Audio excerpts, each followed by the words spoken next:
Muy buenas noches, mi nombre es Judy Marcela Urrego Urán, soy estudiante de Regencia de Farmacia del grupo 29 del tutor Leonardo Bonilla de Bioquímica.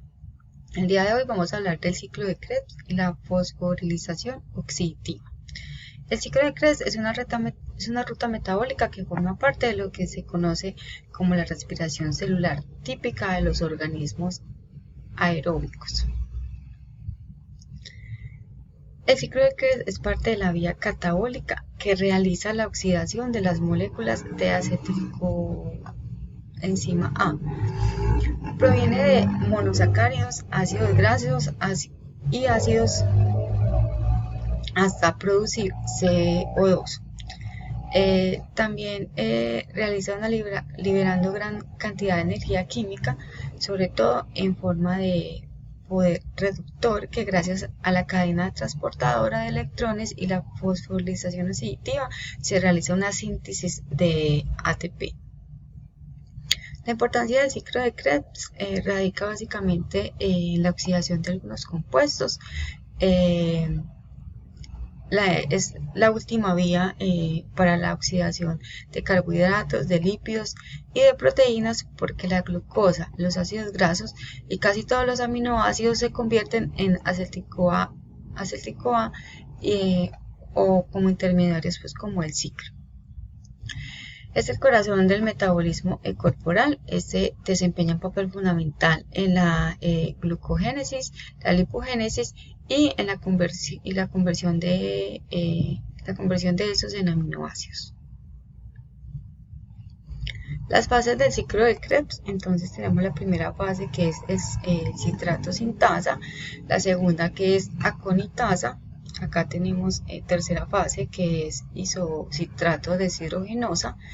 Acá tenemos la quinta, que es cetoglutarato deshidrogenosa. También tenemos succinyl CoA sinterasa. Acá tenemos succinato deshidrogenosa, fumarase y el malato deshidrogenosa. Bueno, la fosforilización oxidativa, entonces decimos que es un proceso en el que se forma ATP como resultado de la transferencia de electrones. ¿De dónde? Desde la NADH o FD de FA2H al CO2 a través de una serie de transportes de electrones. Acá podemos ver como las fases, cómo se va formando. La importancia en función de la fosforilización oxidativa, entonces tenemos que controla los gradientes de oxígenos en el cuerpo. Es una cadena transportadora de electrones. Los electrones se transforman en una molécula, de una molécula a otra, y la energía liberada durante la transferencia de electrones se usa para formar un gradiente electroquímico.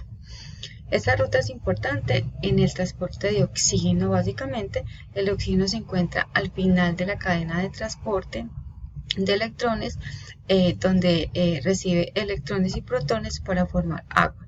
Sin ellos, la cadena de transporte de electrones se detendría y no sintetizaría el ATP.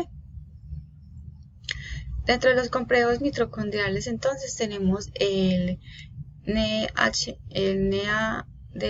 que es quinona oxidorreductasa. Tenemos sucitato Q reductasa.